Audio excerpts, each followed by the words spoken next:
21 और 22 पे मुझे बोलने का मौका दिया, इसके लिए आपका धन्यवाद देना चाहूँगी। सबसे बड़ा धन्यवाद तो मैं मुख्यमंत्री जी को देना चाहूँगी, जिन्होंने पिछले 4 साल में शिक्षा के क्षेत्र में समस्त राजस्थान में ऐतिहासिक काम किए हैं।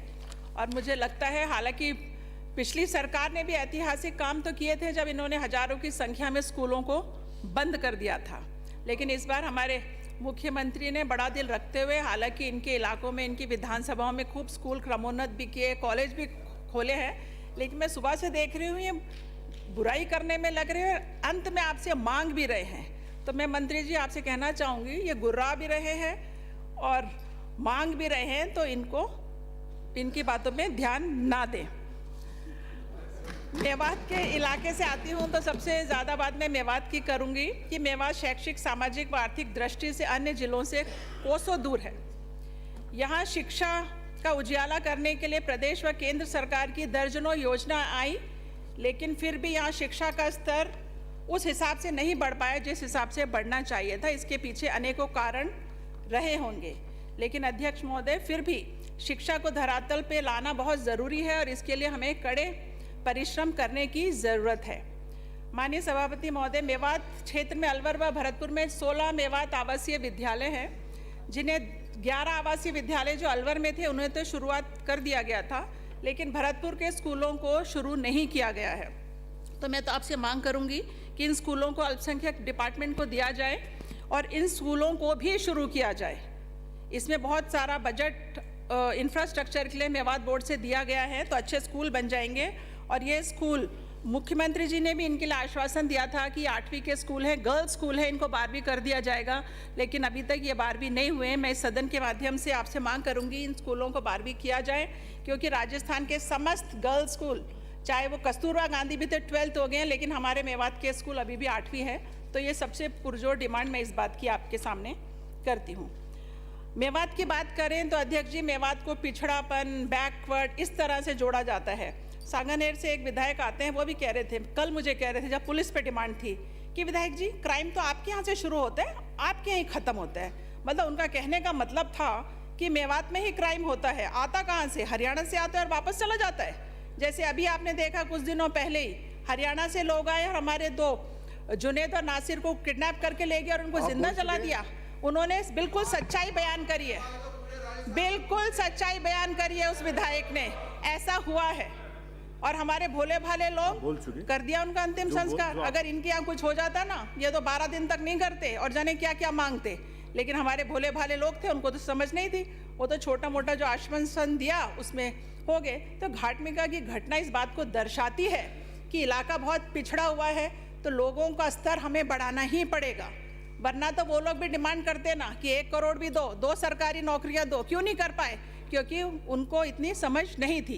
तो मैं इस सदन के माध्यम से डिमांड करती हूँ, उन लोगों को वही सभी मिलना चाहिए जो उदयपुर में कन्हैया को मिला था। ये उनका अधिकार है। आदमी कोई भी मरे, जीवन का मूल्य सबका समान है इस देश में, इस लोकतंत्र में। आप इसमें भेदभाव नहीं कर सकते। आप डेवलपमेंट में तो भेदभाव कर सकते हो, लेकिन इस बारे में जो मौलिक अधिकार हैं लोगों के, उसमें आप भेदभाव नहीं कर सकते हो। ये संविधान में लिखा हुआ है, जो डॉक्टर भीमराव अंबेडकर जी ने लिखा था। अब बात करें हम शिक्षा की, तो मैं कहना चाहूँगी कि राजस्थान में आपका कोटा एक ऐसा कोचिंग सेंटर बन गया है, एक रोल मॉडल बन गया है। और कोचिंग सेंटर्स हमारे भी अलवर में भी हैं।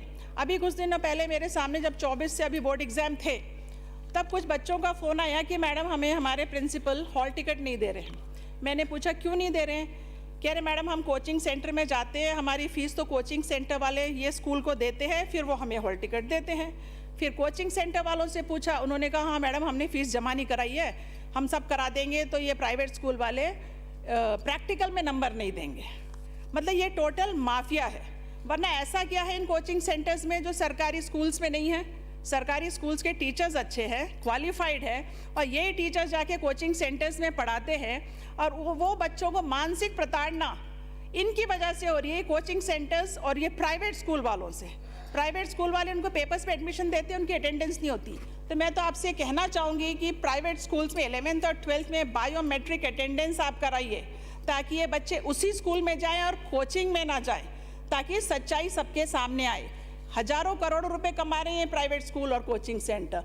और बेचारे गरीब बच्चे तो जा नहीं सकते हैं, तो वो रह जाते हैं और इनका तो माफिया है, पेपर भी लीक होता है तो इनकी साठगांठ से ही होता है कोचिंग सेंटर से, ऐसे नहीं होता है। तो इस बात की मैं डिमांड करूंगी कि प्राइवेट स्कूल्स पे थोड़ी लगाम कसनी चाहिए।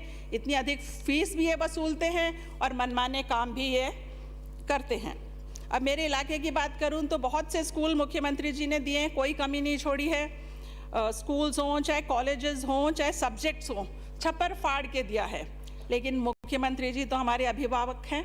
मुख्यमंत्री जी ने कहा था कि आप मांगते मांगते थक जाओगे, लेकिन मैं देते देते नहीं थकूंगा। तो मैं तो फिर मांगूंगी कि हमारे इलाके में एक चोरेटी उस्तुमरार स्कूल है, उसको 12वीं किया जाए। एक मांडकी में है, बूजाका में है, ईसन के पास में इन स्कूलों को भी 12th किया जाए, क्योंकि बहुत ज़रूरत है अगर हमें मेवात का सो कॉल्ड पिछड़ापन दूर करना है तो।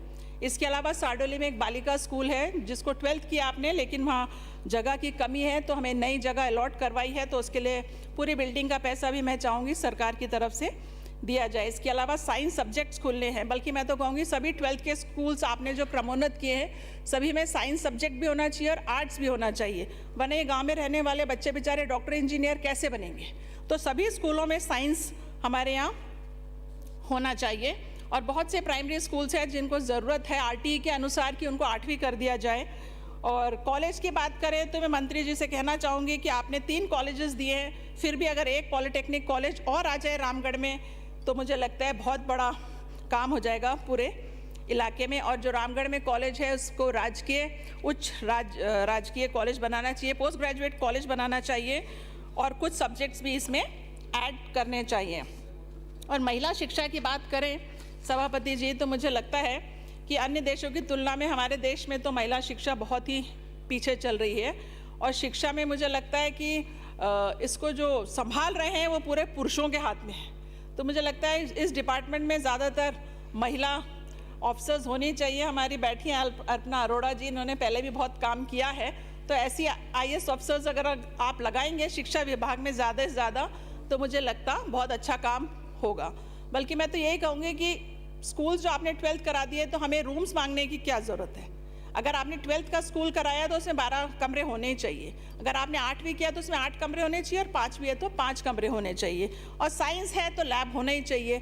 ये सारी चीज़ें मुझे लगता है मैनेजमेंट लेवल पे तय हो जानी चाहिए कि कहाँ किसकी ज़रूरत है और उसके अनुसार इनको बांट देना चाहिए।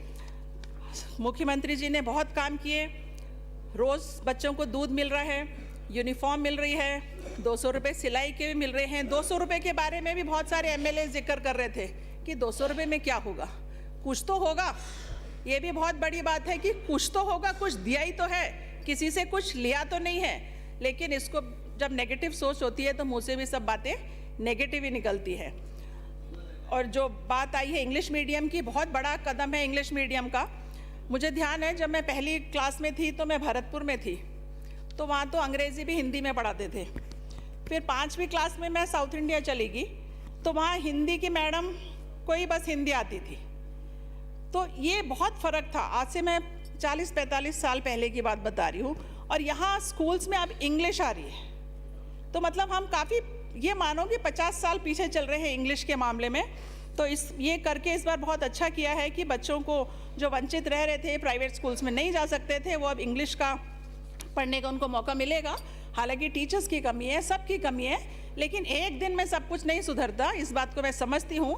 लेकिन एक शुरुआत करी है, बहुत ही पॉजिटिव कदम है और इसका बहुत पॉजिटिव असर हमारे स्टूडेंट्स में गया है और सबने इसकी वाहवाही भी करी है। हालांकि थोड़ी स्टाफ की भी कमी हो सकती है, लेकिन अब टीचर की, शिक्षकों की भर्ती हो रही है तो मुझे लगता है ये कमी भी दूर हो जाएगी। और पद खाली है इसीलिए भर्ती हो रही है।